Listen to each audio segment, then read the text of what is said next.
Let me just kind of start from the beginning. Let's go back a few years. We're going to kind of select one at random. You can see this is like falling apart. Okay, so you can see when this was from, right? It says October 21st, 2016, all the way to February 6th of 2017. Okay, what are we working on? I flipped to a random page. I did not plan this at all. All right, the date is November 21st, 2016. And I was working on a characterization of Dr. Jekyll and Mr. Hyde.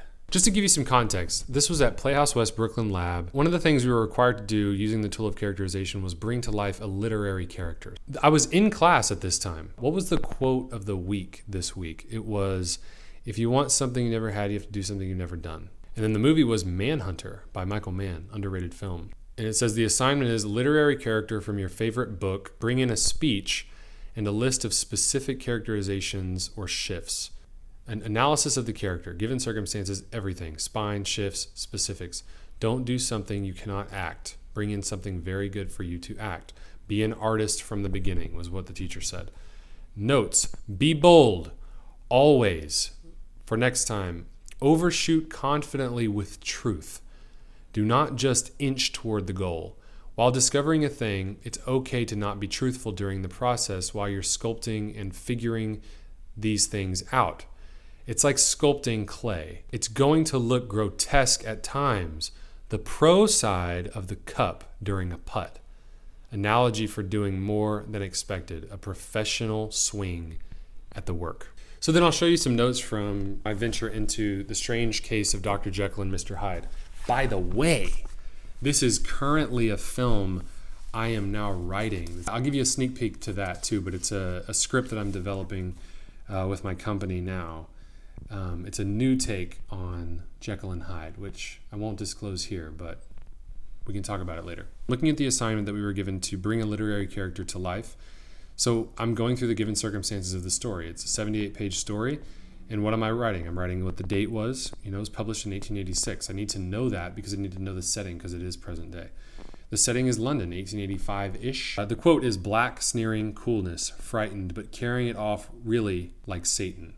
100 pounds in 1885 is $13,000 in 2016. As I'm getting specific and granular with the details that Robert Louis Stevenson put to paper when he was working on Jekyll and Hyde, the story and the character, I am now getting specific about what would that be like for me today. As we go through the specifics of Henry Jekyll, the character, it says MD, DCL, LLD, FRS. What is that? I have to be specific because I'm doing a thorough investigation of the given circumstances or the facts of this book. When I look up these acronyms, it means Doctor of Medicine, Doctor of Civil Laws, Doctor of Laws, Fellow of the Royal Society, Research All. And then it describes the man who committed the atrocity, pale, dwarfish, deformed, without distinction, displeasing smile, murderous mixture of timidity and boldness, with a husky, whispering, somewhat broken voice, hardly human, troglodyte. What is troglodyte? I don't know what that means. I had to look it up. It says cave dweller, primitive, brutal, secluded, underground animal.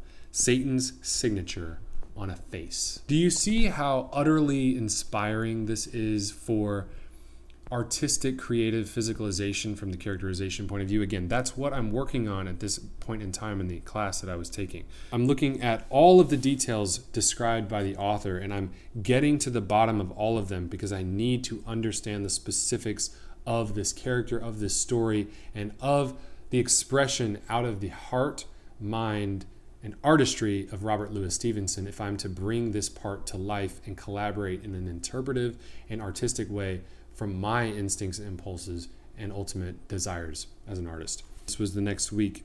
When I am changing from Jekyll to Hyde, it says the process and the sensorial experience of doing that. It says grinding in the bones, deadly nausea, horror of the spirit greater than birth or death, then a swift subsiding and coming to as if out of a great sickness. And then it says the new form is indescribably new, thus incredibly sweet sensation, younger, lighter, happier in body, intoxicating, heady recklessness, current of disordered imagery, fantasies, thoughts, freedom from obligation, unknown but not innocent of the soul, 10 times more wicked, evil, mischievous, playful, malicious, dreadful, unjustifiable. I said, the mere thought of this delighted and strengthened me with courage like wine. Alcohol, drugs, flushed by hope and triumph, desiring to expose in my new form which the constellations had never seen. This is me artistically relating to this and trying to see how I would bring it to life through a bold choice, playing the pro side of the cup, right? Going for that grand slam swing so that if I screw it up as if we're molding clay, sometimes it'll be grotesque looking. I need to at least make a bold choice, a bold swing. This is me doing that. Having hardly exercised 1/10 of my evil nature in life, it was much smaller in stature, age, and spirit. Imprint of deformity and decay, but my perception is that of natural, human, welcoming, livelier image of the spirit, more expressive and free. Pure evil is what I am, and how I'm received by others, but I feel different than I look. I pursue undignified pleasures of monstrous nature, complete moral insensibility, and insensate readiness to evil. So then when I said, what's a particularization to murder Sir Danvers Carew, which is the first murder that takes place that's witnessed by the public, and Hyde obviously is the one. If I'm the one to do this, then why did I do that? What's the particularization like for me? What would it be like as if for me? Like deprived as to increase appetite for evil, as if what? So I said, what's the spine? What's the spine of Henry Jekyll? What's the driving force of Jekyll?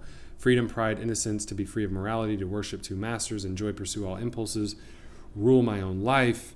What's my driving force? Do I want to be God? Is it ambition? I'm trying to get to the bottom of it. I don't know yet, right? I'm in the exploration process. This is just a peek into the journal. I wanted to start cracking these open because I want to show you guys as actors out there, anyone curious about that process of acting, how much it takes. I caution you to be looking for an agent right away. You don't need to be looking for an agent right away. You need to be working on your craft. You need to be studying yourself, and you need to be learning a set of skills that puts your instincts in the driver's seat of your acting. You need to train yourself, develop techniques that bring your talent out, that make acting an art form for you, an art form that's an outer molding of your inner life. You need to explore the work of others and collaborate in an interpretive way as an actor. This is what it takes to be an actor. Real actors, are they in the union? Do they have agent? Are they on Netflix? No. Real actors really act. This is real acting. It requires real work. It's not glamorous. It takes all of you if you're to bring it to life with a standard of excellence. To conclude episode 1 of Tales from the Acting Journal, I give you an assignment. Read a piece of literature, study a character, and analyze everything. How do you analyze something? You investigate the facts. Find out what are the facts, what is being done by the characters, and why. The main question to ask, but to not always answer until it's answerable, is why. Why do they do what they do? Why now? What do they want, and why? Those are the right questions to ask. Dramatic literature, well-written scripts, they're going to inspire you to interpret, to collaborate, to invest, and to investigate so that you can bring it to life as well. Exercise your instincts, exercise your imagination, and get yourself closer to your goal, which is to be a truthful actor, an artist. I hope this helped. And follow for more journal entries like these.